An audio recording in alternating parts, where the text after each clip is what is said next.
All right, let's bring in Mike Tobin, who is live in Tel Aviv with the latest on the ground. Mike, good morning. Good morning. We have both the Israeli Prime Minister Benjamin Netanyahu and the Iranian President Masoud Pezeshkian claiming victory now in this first full day in which the ceasefire appears to be holding. Now, you just heard from President Trump saying that the Iranian nuclear program has been set back, has been devastated, has been obliterated, to kind of paraphrase his words. But the contrary reporting that they're referring to, we've got that information through the Reuters news agency, citing U.S. intelligence officials saying that the Iranian nuclear program was set back a matter of months, not years. Still, in light of that, you have the Israeli Prime Minister Benjamin Netanyahu claiming victory, saying two existential threats to the Jewish state have been removed: the Iranian nuclear program, and that he claims that they have decimated the ballistic missile arsenal that belonged to Iran. Here's the Prime Minister. Citizens of Israel, on your behalf, I thank my friend President Trump and the United States for their part in the defense of Israel and in removing the Iranian nuclear threat. The participation of the U.S. in the campaign, not only organizationally but also offensively, is a historic event. Now, the war in Gaza continues, and Israel suffered a setback there. 7 soldiers have been killed.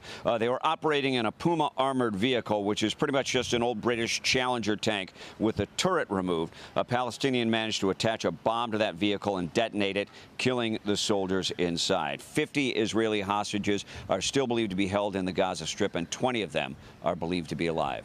Carly and Todd. All right, Mike Tobin live for us. Mike, thank you. Let's bring in former Navy submariner, naval defense expert, and senior fellow at the Hudson Institute, Brian Clark. Brian, thank you so much for joining us this morning. And speaking of the Navy, U.S. Navy subs launched 30 Tomahawk missiles as part of the Iranian strike, Operation Midnight Hammer. So what do you think about the president's assessment of the success of that mission that we just heard? Well, I think these intel reports are often pretty preliminary, right? So the first time you look at it, you're going to make a really rough assessment of what might have happened. And I think the strike was obviously successful, obviously caused a lot of damage. Obviously, I took away the ability to access those facilities and probably damaged them significantly underground.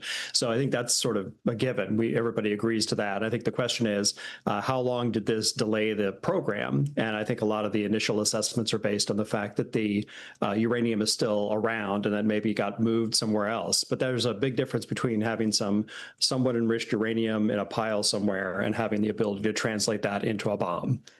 Well, one of the big things that will come out of this NATO summit this morning is, of course, the 5% increase in NATO defense spending for all 32 nations, that 5% of their GDP. How significant is that in terms of weapons that money will be spent towards? And how much stronger do you think the NATO alliance will be as a result of this increased spending? Well, it's huge. I mean, you think about most of these NATO countries have been barely getting to 2% of GDP. So this is almost a doubling of the money they spend on their military. And then in addition to that, spending 1.5% of GDP on infrastructure and cybersecurity and some of the other resilience initiatives that are needed to be able to defend against a nearby threat like Russia. So it's a huge increase, and it will cause those militaries to be a lot stronger. I think it'll be particularly impressive to see the level of redundancy that we'll get in Europe. I think some people say redundancy is bad, but in the military sense, it's usually good because you have more capacity then. And I think one of the things this will do is allow the NATO countries to maybe be able to combine their efforts and be able to have more capacity to address the Russian threat instead of having to specialize in one or two military disciplines. Yeah, and right now I'm thinking back to March 4th when President Trump made those comments before Congress, and he promised to establish a new office of shipbuilding within the White House, revitalize the industry and bolster American Navy strength. How are we doing on that front? It's doing pretty well. I was impressed with the office's actions to start the gears turning in terms of regulatory changes that start to incentivize companies to move into the shipbuilding industry. We've already seen some investment in U.S. shipyards. So Hanwha Industries, which is a Korean company, has invested and bought the Philly shipyard. That shipyard is now looking at building out commercial ships. There's a huge amount of money going into the U.S.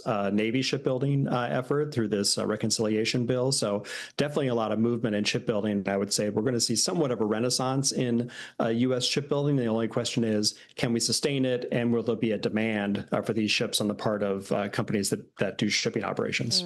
And going back for the past 2 weeks now, with the Iranian military being, I guess the key word of the day is decimated in terms of their military leaders. What is your assessment of Iranian military capability right now? It's pretty much completely destroyed, I guess. Right now, there's very little of Iranian military left. Iran's military consists of the military force, the traditional military, and that's largely been destroyed by virtue of Israel's attacks. And then there's also this Iran Revolutionary Guard Corps, which is the special operations part of the military, and it's been damaged to quite an extent. It's unclear exactly how far down it is, but both sides of the military have been pretty much decimated, and there's not much of it left. And the question now is, Iran is going to lash out with its proxies, but doesn't really have the ability to defend its own territory. And so how far does it go, knowing that it's pretty much undefended right now? Very good insight. And the NATO Secretary General congratulated President Trump on the strike. It is certainly something that will be discussed throughout the whole entire day during this NATO summit in the Netherlands. Brian Clark, thank you for joining us.